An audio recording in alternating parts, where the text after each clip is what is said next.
2020 के साल में स्टूडेंट्स को ड्रॉप करने के बारे में डिसीजन लेने में बहुत कंफ्यूजन हो रहा है। मेरे पास बहुत सारी क्वेरीज आ रही हैं कि अब तो कुछ ही महीने रह गए हैं, तो क्या करें, तैयारी करें या फिर कहीं जहाँ भी एडमिशन मिल रहा है वहाँ पे ले लें।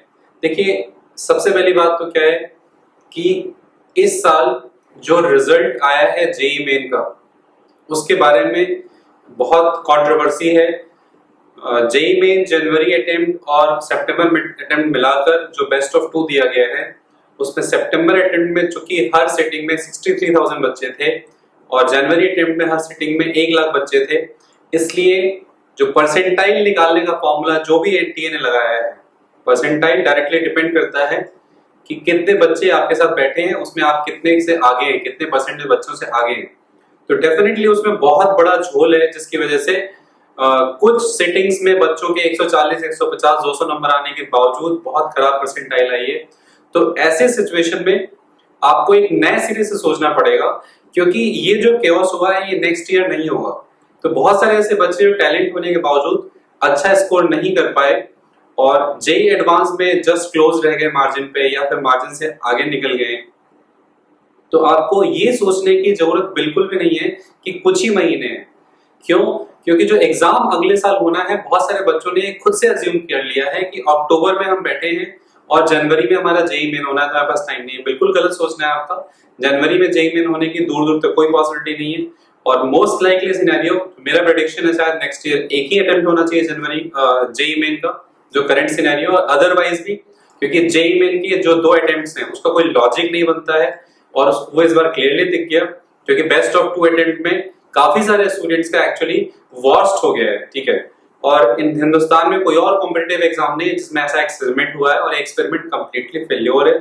Most likely next year JEE main का एक ही अटेम्प्ट होगा, पहली बात। दूसरी चीज जिसको लेके ज्यादातर स्टूडेंट्स कंफ्यूज्ड हैं कि एग्जाम के लिए हमें बहुत कम टाइम मिलेगा, तो ड्रॉप करने में हो सकता है बहुत नुकसान हो, बहुत मेजर इंप्रूवमेंट ना कर पाए। देखिए, ऐसा सोचना बिल्कुल गलत है, क्योंकि आईआईटीज या एनआईटीज में जो बच्चे अब नवंबर में अपना पहला सेमेस्टर शुरू करेंगे, जब तक वो सेकेंड ईयर में नहीं जाते हैं तब तक एक नया बैच कोई भी आईआईटी या एनआईटी इनटेक नहीं कर सकता है। अगर आप नवंबर से शुरू करते हैं सेमेस्टर, तो नवंबर, दिसंबर, जनवरी, फरवरी इन पहला सेमेस्टर खत्म होगा। मिड ऑफ मार्च में सेकेंड सेमेस्टर भी अगर शुरू करें मात्र 15 दिन के गैप के बाद, तब भी मार्च, अप्रैल, मई, जून, जुलाई, मार्च, अप्रैल, मई, जून, समवेयर अराउंड जुलाई, ये प्रोसेस कंप्लीट होते होते जाएगा। फिर ब्रेक देके जो नेक्स्ट बैच है उसको अगस्त से ही बुला सकते हैं। सो लॉजिकली जो अगला एग्जाम है जेईई एडवांस का, मुझे जुलाई से पहले होता हुआ नहीं दिख रहा है, पहली चीज।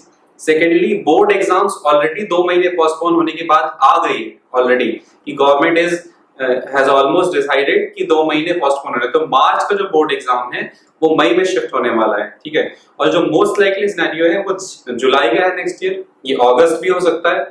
ऐसे सिचुएशन में बच्चों को ये सोचने की जरूरत नहीं कि हम 4-5 महीने में क्या इंप्रूवमेंट करें। सेकेंडली, एक और भी बहुत इंपॉर्टेंट इंफॉर्मेशन है बच्चों के लिए कि आईआईटीज के डायरेक्टर्स ये मीटिंग में डिस्कस करने जा रहे हैं कि इस साल कोविड के सिचुएशन को देखते हुए स्टूडेंट्स को जेईई एडवांस का एक और अटेम्प्ट दिया जाए। तो बहुत सारे बच्चे हैं जो शुरू से तैयारी कर रहे होते हैं यही सोच के कि हमारे पास सिर्फ 2 अटेम्प्ट हैं, और उसमें भी बहुत बड़ी संख्या उन बच्चों की है जिन्होंने ड्रॉप करने के बाद, मतलब क्लास 12 के बाद पहला अटेम्प्ट दिया होगा अपना जेईई एडवांस का। उनके पास उन्हें पता है कि उनका लास्ट अटेम्प्ट था, उनको भी एक एडिशनल चांस मिलने का काफी स्ट्रॉन्ग चांस है, क्योंकि कोविड की सिचुएशन नॉर्मल नहीं थी। बहुत सारे बच्चे 6 महीने के लॉकडाउन में उन्हें इंस्टीट्यूट आने जाने की या नॉर्मल इंटरेक्शन करने की हैबिट थी। बहुत सारे ऐसे बच्चे डिप्रेशन में चले गए, अच्छे होने के बावजूद उनकी परफॉर्मेंस खराब हो गई, क्योंकि ये जो 6 महीने का लॉकडाउन का पीरियड बीता है, 7 महीने का, ये नॉर्मल नहीं है। ठीक है, इससे सबसे ज्यादा अफेक्टेड डेफिनेटली जो एडोलेसेंट वर्ग है वो है, जो टीनेजर्स हैं वो है सबसे ज्यादा अफेक्टेड, क्योंकि उनके लिए पीयर्स या फ्रेंड्स के साथ इंटरेक्ट करना या फिर स्टडी रूम में बैठ के उनके साथ पढ़ना या आपस में डिस्कशन करना, कि उनकी यूजुअल लाइफ थी वो उनकी अफेक्ट हुई है, तो उनकी वजह से उनका रिदम काफी टूटा है। तो ऐसे बच्चों को ये समझने की जरूरत है कि you have actually a great opportunity to give a next attempt next year, एक और भी इम्पोर्टेंट एस्पेक्ट है कि बच्चे अक्सर पूछते हैं कि सर हमारे पास स्टडी मटेरियल है, सारी चीजें हैं, तो हम घर पे बैठ के सेल्फ स्टडी कर लें। देखिए, मैं ऐसे बहुत सारे केसेस को जानता हूँ जहाँ पे ये actually it became a disaster, क्योंकि आप जानते हो कि getting the best out of yourself is actually a challenge. You need someone to push you. जब आप बहुत सारे रियल बच्चों के साथ कम्पीट कर रहे होते हैं, वर्चुअल एनवायरनमेंट नहीं, रियल एनवायरनमेंट में, जिनको आप जानते हो, तो आपके अंदर एक जील होती है कि मुझे उनको बीट करना है, I have to get ahead of them. तो वो चीजें जो आपको सबसे ज्यादा ड्राइव करती है। सो इवन दो आपके पास स्टडी मटेरियल है, बाकी सारी चीजें हैं, ये बहुत इंपॉर्टेंट है कि आप फिजिकल क्लासेस में, जो कि बहुत जल्दी शुरू होने की उम्मीद है, वहां पे लोगों के साथ इंटरेक्ट कर रहे हैं, जो टीचर्स है वो आपको मोटिवेट कर रहे हैं, और सबसे इंपॉर्टेंट जो आपके पीयर्स से कंपटीशन है, that really charges you up. So the ideal course of action is that कि बिना इतने सारे वेरिएबल्स को पिक्चर में लाए हुए, चीजों को आप सिंपल रखें। अगर आपको लग रहा है कि ये इंपॉर्टेंट बात है जो मैं बोलने जा रहा हूं, अगर आपको लग रहा है कि आपके फिजिक्स, केमिस्ट्री, मैथ्स सब्जेक्ट्स में इंप्रूवमेंट का सिग्निफिकेंट स्कोप है, देखिए इंसान गलतियों से ही सीखता है। बहुत सारा स्कोप अगर आपको दिख रहा है अपने सब्जेक्ट में इंप्रूवमेंट का, तो आप डेफिनेटली नेक्स्ट अटेम्प्ट के लिए सोचिए, क्योंकि आपने मिस्टेक करके ये देखा होगा कि ये सब्जेक्ट मैंने इस तरीके से नहीं किया, ये टॉपिक्स हैं जिसमें मुझे मल्टीपल रिवीजन की जरूरत थी, मैंने इंटरेस्ट नहीं होने की वजह से छोड़ दिया। क्योंकि आप भी जानते हैं कहीं ना कहीं कि बहुत सारे टॉपिक्स होते हैं जो एक बार में नहीं होते हैं, दे नीड मल्टीपल रिवीजन। या हो सकता है कि आपने कुछ टॉपिक्स में सफिशिएंट प्रैक्टिस नहीं की, ये भी हो सकता है कि आप होमवर्क रेगुलर नहीं करते होंगे, और एक ऐसा पॉइंट ऑफ टाइम आ गया जब आपके पास जो पेंडिंग वर्क है, बैकलॉग, वो इतना ज्यादा पाइल अप हो गया कि उस प्रेशर में आके आपने तैयारी छोड़ दी और बोर्ड एग्जाम में लग गए होंगे। बहुत सारी ऐसी मिस्टेक्स है जो आपने की होंगी, जो आज आपको रियलाइज होगा। तो अक्सर मैं स्टूडेंट से ये कहता हूँ कि just list those number of things जो आपने गलत किया और जो आप सही करने के बाद अपना रिजल्ट काफी इंप्रूव कर सकते हैं। अगर आपको ऐसी बहुत सारी चीजें दिख रही हैं, डेफिनेटली आपको ड्रॉप करना चाहिए और एक बार और प्रिपरेशन करनी चाहिए। लेकिन अगर आपको लग रहा है कि आप अपना बेस्ट दे चुके हैं, फर्दर इंप्रूवमेंट का स्कोप नहीं दिख रहा है, then you should definitely take admission in college somewhere, which again is a very tricky situation nowadays। क्यों?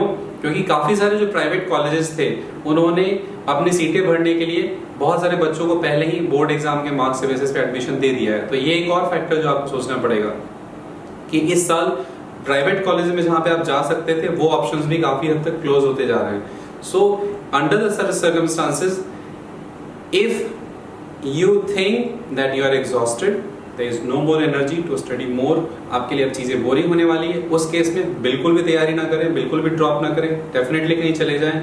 अदरवाइज बाकी सारे सिचुएशन में जो भी बच्चे हैं उन्हें डेफिनेटली तैयारी करनी चाहिए। Things are going to improve, corona is going to become part of life and everything is going to move on.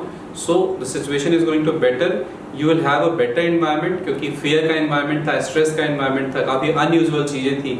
वैसे में आप लोग भी काफी इफेक्ट हुए होंगे। हो सकता है कि मोबाइल से पढ़ाई करने की वजह से आप 2 घंटे मोबाइल में पढ़ते होंगे, 4 घंटे 5 घंटे आपने वेस्ट किए होंगे, कहीं ना कहीं आप स्लैक पड़ गए, एग्जाम एक्सटेंड होता चला गया, बहुत सारे फैक्टर्स जिसने आपको अफेक्ट किया होगा।